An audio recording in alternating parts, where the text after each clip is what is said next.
because I'm a Buddhist monk, I'm going to give you a Buddhist perspective, but it's not really going to be much different from what you already know. One of the things that the Buddha did was he taught very much in depth how mind works. And the talk that we heard this morning was great, very good talk, and I would only add one thing to that. And that is when the Hawaiian family was all together and they finally worked out the problem, the healing factor that happened for the child was the joy of the release of that attachment. And what I want to talk to you today about is how to develop joy all the time. I've been in the healing arts for probably 40 years.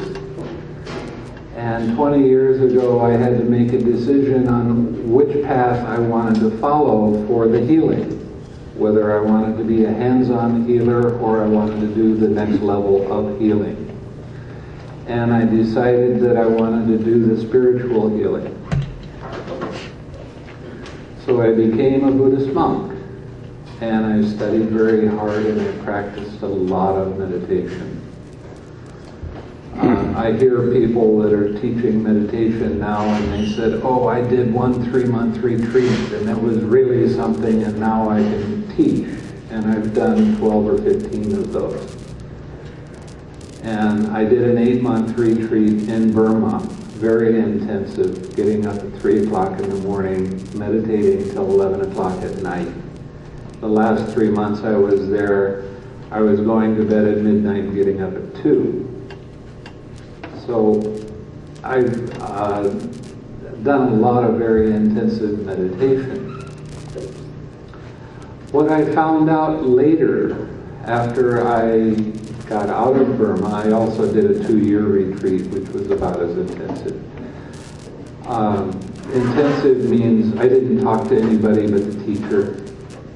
And all I did was sitting meditation, walking meditation. And I did that for hours and hours on end. I went through what they said was the final result.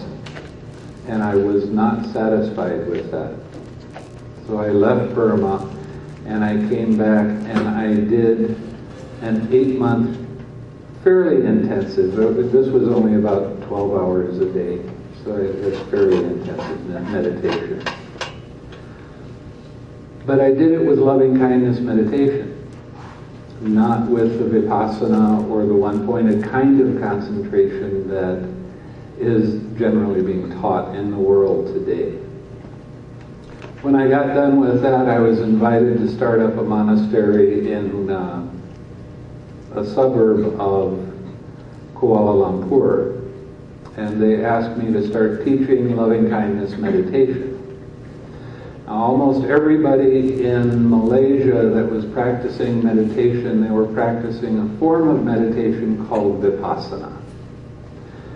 When you practice vipassana, mind has a tendency to get a little bit critical, a little bit hard, a little bit judgmental. I'm right. I don't care what your experience is, I know what the experience is, things like that. And when they would get done with a vipassana retreat, they would say things and do things that were very harsh to other people. They were hurting other people's feelings, and they'd come running to me. And they'd say, I have to do a retreat with you. When's your next retreat? And I was giving 1-week retreats with loving kindness. Now, when you practice loving kindness meditation, it is a smiling meditation. And this is incredibly important. There was a study done in the University of Minnesota, I think. I can't remember, it's been so long ago. On the corners of your mouth. When the corners of your mouth go down, your mental state goes down. When the corners of your mouth go up, your mental state goes up. So I said, okay, that's a key to having joy arise. You got to smile. And these people would come and they'd say, okay, I'll do the meditation with you. And they would come after the first day and they say, this is a phony smile. And I would say, I don't care whether it's phony or not. Keep smiling. The more you smile, the more uplifted your mind becomes. As you start to have more and more uplifted mind, you're naturally starting to develop joy. When you have joy in your mind is very alert, your mind is very bright, and it's real easy to see when there's not any joy in your mind. It's real easy to see when you have one of the emotional things that arise whenever something unpleasant happens. Sadness, depression, anxiety, stress, whatever the catch of the day happens to be. It's real easy to see that you're caught by that when you notice you don't have joy. So what did I tell people to do? I told them they had to smile. And the more you smile, the easier it gets, the more uplifted your mind gets, and the more actual healing there is that takes place. Joy is the real healer. And it just so happens in Buddhism, there are these things called 7 factors of enlightenment. And the first factor is mindfulness. The next one is investigation of your experience. The next one is energy. The next one is joy. That's right in the middle of the enlightenment factors.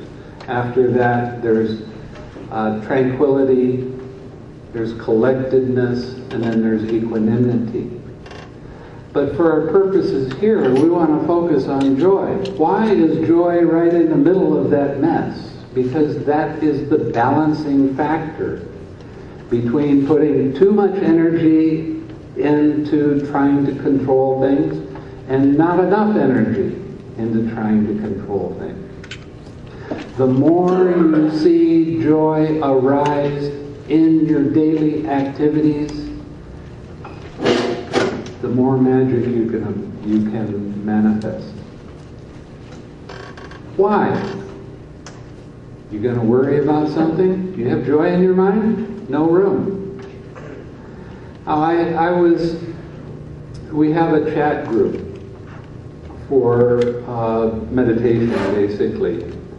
And there was a man from Australia that wrote, and he said he'd been practicing meditation for 6 years very intensively, and he thought he was missing something. So he asked me to help him. And I told him, okay, what kind of practice were you doing? And he was doing a breathing meditation. Now, when I teach breathing meditation, it's a little bit different because I follow what the Buddha was talking about directly in the sutta. When you do your breathing meditation,